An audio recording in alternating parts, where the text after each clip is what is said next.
तो आज हम बात करने वाले हैं जैसा कि भारत के प्रमुख सैन्य अभियान अभी हाल ही में बहुत सारे चलाए गए हैं, ऑपरेशन सिंदूर, ऑपरेशन महादेव। तो ये सब ऑपरेशन किससे संबंधित थे, क्या-क्या इनसे रिलेटेड जानकारी थी, इनसे एमसीक्यू एग्जाम में आने का बहुत ज़्यादा प्रोबेबिलिटी होती है।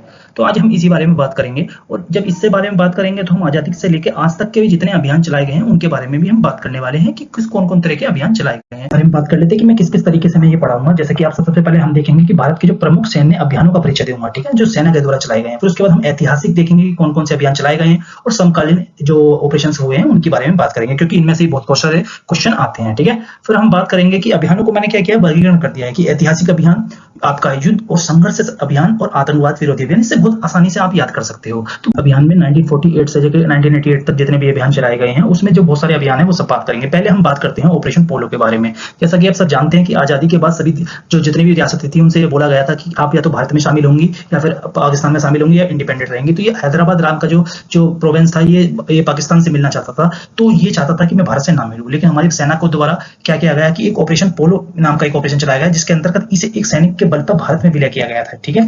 तो ये बहुत इंपॉर्टेंट है 1948 में।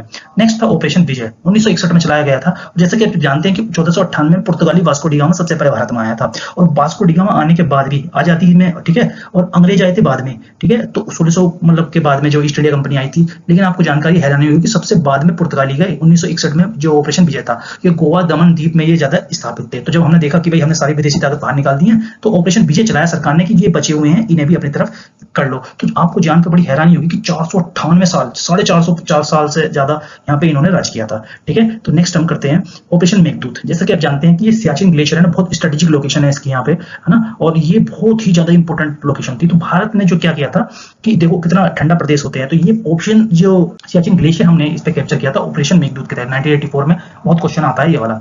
नेक्स्ट हम करते हैं ऑपरेशन ब्लू स्टार 1984। जैसा कि आप सब जानते हैं कि एक भिंडरावाला का एक व्यक्ति था जो चाहता था कि भारत में जो हिस्सा है पाकिस्तान वाला एरिया, ये एक अलग स्थान बना दिया जाए जिसका नाम था खालिस्तान, और वह इसके लिए बहुत ज्यादा हथियार इकट्ठे करे थे और ये सब हथियार लेके गोल्डन टेम्पल के अंदर घुस गया था और इंदिरा गांधी ने ये इस ऑपरेशन चलाया कि इसे बाहर निकालो, क्योंकि और वहां पे नॉर्मल सेना जाना अलाउ नहीं था। तो ऑपरेशन ब्लू स्टार के तहत क्या हुआ था कि ये अभियान चलाया गया, ठीक है? इसके अंदर सेना गोल्डन टेम्पल में घुसी और उसे भिंडरावाला को मतलब मार गिराया, ठीक है? तो हुआ यही था। और हालांकि इसके बाद में इंदिरा गांधी जी को भी ये बोलते हैं कि जो उनकी एसेसिनेशन हुआ था उसका भी कारण यही था। तो ये ऑपरेशन ब्लू स्टार 1984 में हुआ था, अमृतसर की गोल्डन टेम्पल में सैन्य कार्रवाई हुई थी, ठीक है? बहुत इंपॉर्टेंट मिशन है, इसमें से क्वेश्चन आता है, ये याद रख लेना इसका। दूसरा था ऑपरेशन पवन 1987 में। देखो जैसा कि जानते हैं श्रीलंका में बहुत सारी जो हमारे जो तमिल एलम का जो मुद्दा था उसमें क्या नाम है बहुत सारे विद्रोही उपज गए थे। तो श्रीलंका ने भारत से मदद मांगी थी और ये चाहता था कि अपने हमारे आसपास की शांति वार्ता रहे, आसपास जो पड़ोसी हैं उनकी हम शांति एक स्थापित करें जिससे कि हम भी शांत रहें। तो श्रीलंका में हमने IPKF भरी थी, भारतीय शांति सेना भेजी थी, ठीक है? और जैसे ही शांति सेना भेजी थी, ठीक है, वहां पे जो सप्रेस कर दिया था। तो यही कारण बना था लास्ट में इन 1991 में जो राजीव गांधी का एसेसिनेशन हुआ था, ठीक है? हत्या, राजीव गांधी की हत्या हुई थी, तो उसके बाद भी ये हो गया था। तो ऑपरेशन पवन याद रखना 1987 में श्रीलंका में भारतीय सेना भेजी थी। नेक्स्ट आता है ऑपरेशन कैक्टस।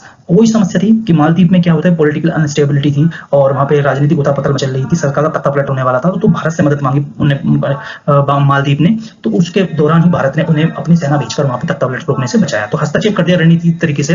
तो ऑपरेशन कैक्टस चलाया गया था 1988। तो मैंने एक ये रूपरेखा भी बना दी है, देखो 1948 में ऑपरेशन पोलो हैदराबाद का भारत में विलय, ठीक है? और ये अपना ऑपरेशन मेघदूत सियाचिन ग्लेशियर की सुरक्षा के लिए, ऑपरेशन पवन श्रीलंका में भारतीय शांति सेना के लिए। तो ये सब आम पेपर टाइमलाइन बना लेना कॉपी पे या जहाँ भी नोट्स बना लेना, मैं PDF प्रोवाइड कर दूंगा।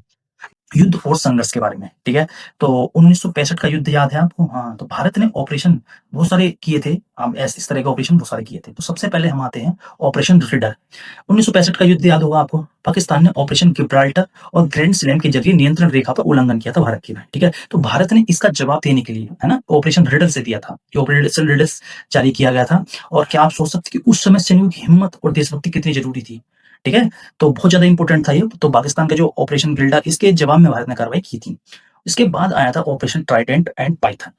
और भारत पाक युद्ध के दौरान भारत पाकिस्तान के खिलाफ नौसैनिक अभियान था। जैसा कि आप सब जानते हैं कि 1971 का युद्ध तो इतिहास में स्वर्ण अक्षरों में लिखा गया, लेकिन ऑपरेशन ट्राइडेंट और पाइथन के तहत भारत ने पाकिस्तान के नौसैनिक ठिकानों पर हमला किया जो युद्ध के दौरान समुद्र में अपनी ताकत दिखाने का स्पष्ट संदेश था। सही है? तो बहुत ज्यादा इंपॉर्टेंट था ये। जहां सेना लड़ रही थी बॉर्डर से, वहां पे ये ट्राइडेंट और पाइथन में नेवी काम कर रही थी, पाकिस्तान की कमर तोड़ने में लगी थी, ठीक है? नेक्स्ट आया था ऑपरेशन कैक्टस लिली 1971 में। थल और वायु सेना द्वारा हवाई हमला, जहां आपने ट्राइडेंट और पाइथन के तहत नौसेना लड़ रही थी, उधर हमारी जो बॉर्डर पे सैनिक लड़ रहे थे, और फिर तब एयरफोर्स ने भी एंट्री करी और एयरफोर्स ने जो अपना ऑपरेशन चलाया था, ऑपरेशन कैक्टस लिली, ठीक है? ये था। तो ये भी एक बहुत ज़्यादा एक सामंजस्य था कि तीनों तरीके से उसे कमर तोड़ी जाए, थल से भी, जल से भी और वायु से भी, ठीक है? तो ऑपरेशन कैक्टस ने थल और वायु सेना के बीच बेहतरीन तालमेल भी दिखाया था, समझ रहे हो? और ऑपरेशन सफेद सागर 1999, और आप सब जानते हैं कि ऑपरेशन सफेद सागर में वायुसेना ने महत्वपूर्ण भूमिका निभाई। 1999 में कारगिल युद्ध हुआ था ना, तो कारगिल युद्ध के दौरान जितने भी मतलब वायुसेना के अभियान थे, उसमें जो चलाया गया था ऑपरेशन सफेद सागर था, ठीक है? जबकि ऑपरेशन विजय में थल सेना ने वीरता का परिचय दिया था उस समय, जैसा आप सब जानते हैं, ठीक है? ऑपरेशन विजय चलाया गया था 1999 में कारगिल युद्ध के दौरान थल सेना के। देखो आप कोऑर्डिनेशन देख रहे हो, तो ये दोनों सेना देखो, जैसे कि आप देख रहे हो, ये दोनों सेना जो है, ये ऑपरेशन एक दूसरे का साथ संभाल रही है, ठीक है? नेक्स्ट आता है ऑपरेशन पराक्रम। जैसा कि आप सब जानते हैं कि संसद पर हमला हुआ था 2002 में, तो उसके दौरान जब तैनाती जो की गई थी, ऑपरेशन पराक्रम एक चालू किया गया था, समझ रहे हैं? कि 2002 में इसी वजह से ना 2001 और 2 में संसद पर हुए हमले जो हुआ था ना, ऑपरेशन पराक्रम के तहत व्यापक सैन्य ताकत तैनाती की गई ताकि देश की सुरक्षा सुनिश्चित हो सके। तो ये ऑपरेशन चलाए गए थे, ये युद्ध और संघर्ष से संबंधित थे। इससे पहले वाले ऐतिहासिक से संबंधित थे, ठीक है? तो आप इस तरह से कैटेगराइज़ करके अच्छे से याद कर सकते हो, ठीक है? एक टाइमलाइन भी बनाई है, मैंने आपको दिखा देता हूँ। जैसे ये 1965 में रेडर चलाया था, 1971 में ये ट्राइडेंट पाइथन, ये एयर फोर्स का भी लगा लेना इस पे, और कैक्टस लिली में ये थल और वायुसेना द्वारा हवाई हमला हुआ था इसमें। ऑपरेशन कारगिल के दौरान वायुसेना ने किया था, ऑपरेशन विजय के दौरान थल सेना ने किया था, और ऑपरेशन पराक्रम के दौरान संसद पे जो हमला हुआ था उसमें किया गया था, ठीक। अब चलते हैं, जैसे कि लेटेस्ट अभी हुआ है, हालिया आतंकवाद विरोधी अभियान अभी चला है। जैसे कि आप जानते हैं कि 2016 से 25 के बीच में पाकिस्तान ने बहुत ज़्यादा बड़े स्तर पर बदतमीजी की है हमारे देश के साथ, तो वो सारे अभियान चले गए हैं, ठीक है? तो सबसे पहले हम देखते हैं सर्जिकल स्ट्राइक 2016 में। 2016 में पुलवामा हमले के बाद भारत ने सर्जिकल स्ट्राइक की। सोचिए, सीमा पार जाकर आतंकवादी ठिकानों को निशाना बनाना कितना जोखिम भरा था, लेकिन हमारी सेना ने इसे सफलतापूर्वक अंजाम दिया। तो पाकिस्तान के बहुत सारे ठिकाने तोड़ कर रख दी थी, कमर तोड़ दी थी उसकी। दूसरा था ऑपरेशन बंदर 2019 में।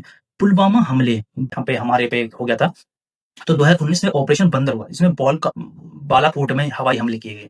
ये कार्रवाई आतंकवाद के खिलाफ भारत की मजबूती प्रक्रिया थी। तो ऑपरेशन बंदर याद रखना। फिर नेक्स्ट हम आते हैं ऑपरेशन सिंदूर। जैसे कि आप सब जानते हैं कि 2025 में ही हुआ था ये ऑपरेशन 25 में। ऑपरेशन सिंदूर ने पाकिस्तान और कब्जाधीन कश्मीर में आतंकवादी कैंपों को निशाना बनाया, जो पहलगाम हमले में जवाब में था, ठीक है? तो ये भी बहुत बड़ा एक ऑपरेशन सिंदूर बहुत बड़ा चला, उसमें कमर तोड़ कर रख दी भारत ने, हिला कर रख दिया, उसने माफ़ी माँगनी पड़ी भारत से। तो बहुत सारी चीज़ें इंपॉर्टेंट था ये, जैसे कि आप सब जानते हैं। इसकी डेट याद रखना कि कितना ड्यूरेशन था, इसका 9 दिन चला था ये भी एक बहुत बड़ी बात है ना? ये याद रखना, 9 दिन चला था ये वहाँ पे।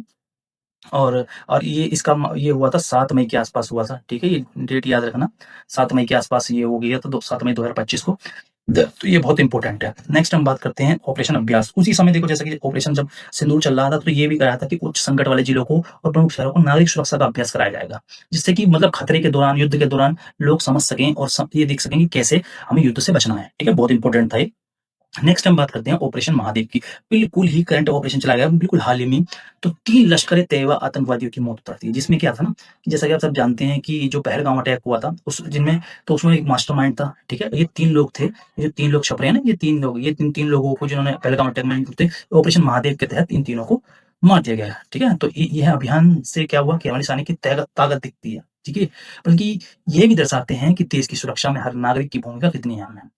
तो ये सब ऑपरेशन आप याद रख लेना, इनकी भी मैंने एक टाइमलाइन बना दी है, ठीक है? सर्जिकल स्ट्राइक है 2019 में, 25 में 3 ऑपरेशन हो गए हैं, तो 25 साल तो बहुत इंपॉर्टेंट होने वाला है, आपको याद रखना पड़ेगा। ऑपरेशन सिंदूर, इसकी तारीख मैंने बता दी आपको, 7 मई के आसपास याद रख लेना आप, ठीक है? और 9 दिन चला था ये, ठीक है? और ये वाला ऑपरेशन अभ्यास देखो किस लिए था, ऑपरेशन महादेव किस लिए था, तो ये सब आपको याद रखना, क्वेश्चन डायरेक्ट आते हैं। तो इसमें मैंने एमसीक्यू बनाए हैं सबसे ज़्यादा, ठीक है? तो एमसीक्यू में देख लेते हैं कि जैसे कि आपने अभी जो हमने पीछे पढ़े, इससे आप 5 एमसीक्यू सॉल्व करेंगे तो पता चल जाएगा आपको कि किसने मतलब चलाया था। तो ऑपरेशन पोलो 1948 का उद्देश्य क्या था? आप कुछ भी लगा सकते हैं कि ये क्या था? गोवा पुर्तगाल को आज़ाद कराना, हैदराबाद को मिलाना, सियाचिन ग्लेशियर पे स्थापित करना और श्रीलंका में शांति भेजना। तो ये सब आप कर सकते हो।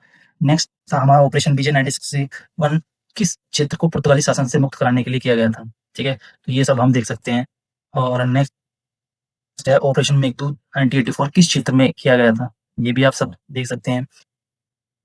ऑपरेशन सिंदूर किस क्षेत्र में आतंकवादी कैंपों को निशाना बनाता है, ठीक है? और ऑपरेशन महादेव में किसे निशाना बनाया गया? तो ये सब इम्पोर्टेंट है, ये बहुत ही इम्पोर्टेंट है, ये क्वेश्चन है। इन सब के क्वेश्चन मैं मतलब आपके ये डिस्क्रिप्शन में डाल दूँगा इन सब के आंसर, ठीक है? तो सब आपको मतलब ये सब ऑपरेशन भी है कि अभ्यास 2025 का उद्देश्य क्या है? तो ये सब 5-6 एमसीक्यू आप सॉल्व करना, जिससे कि आप पीछे की स्लाइड आसानी से याद कर सको। क्वेश्चन आएँगे, डेफिनिटली आएँगे भाई दोस्तों, मानो चाहे मत मानो।